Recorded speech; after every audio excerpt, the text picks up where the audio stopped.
আচ্ছা ভাই, এই যে প্যালেস্টাইনকে যে অনেক দেশ স্বীকৃতি দিচ্ছে, এই বিষয়টা আপনি কিভাবে দেখছেন?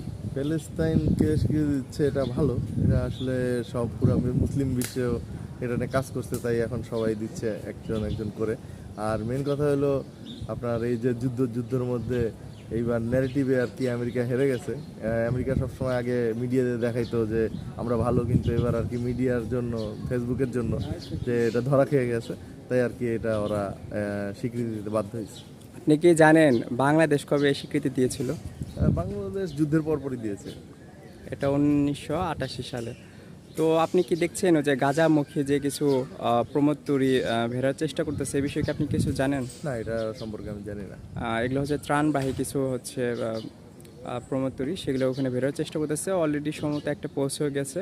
তো এই বিষয়ে আপনার কি ধারণা যে পৃথিবীর বিভিন্ন দেশের বড় বড় শক্তিশালী নৌবাহিনী ছিল, তারা কিন্তু কেউ এদেরকে ত্রাণ দিতে যায় নাই, তাহলে কিছু মানবাধিকার কর্মী যে এখানে যাচ্ছে, এই বিষয়টা আপনি কীভাবে দেখছেন? আচ্ছা, ওইটা যায়নি, এটার কারণ আছে। যেমন আমরা মায়ানমারের পাশের দেশ, তারপরে আমরা মায়ানমারের হেল্প করতে যেতে পারিনি, এর জন্য আর কি মুসলিম বিশ্ব আমেরিকার বিরুদ্ধে যে করতে পারেনি।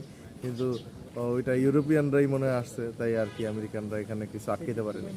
আপনি কি জানেন যে গাজার যে বিষয়টা আছে, এই সম্পূর্ণ তত্ত্বাবধায়ক হিসেবে টনি ব্লেয়ারের নাম আসছে?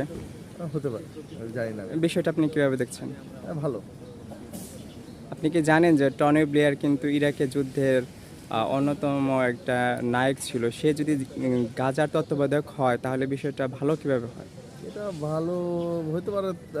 এটা ওদের কোনো লাভ দেখছে এখানে, ওই জন্য ওরা এখন পজিটিভ কাজ করতেছে, আগে নেগেটিভে করছে। তাহলে মুসলিম বিশ্বের এই বিষয়ে কি করা উচিত? তাদের কোনো তত্ত্বাবধায়ক দেওয়া নাকি টনি ব্লেয়ারকে? মুসলিম বিশ্ব যদি পারতো তাহলে দিত, কিন্তু অতখানি মনে হয় অ্যাবিলিটি নাই, তাই দিতে পারেনি।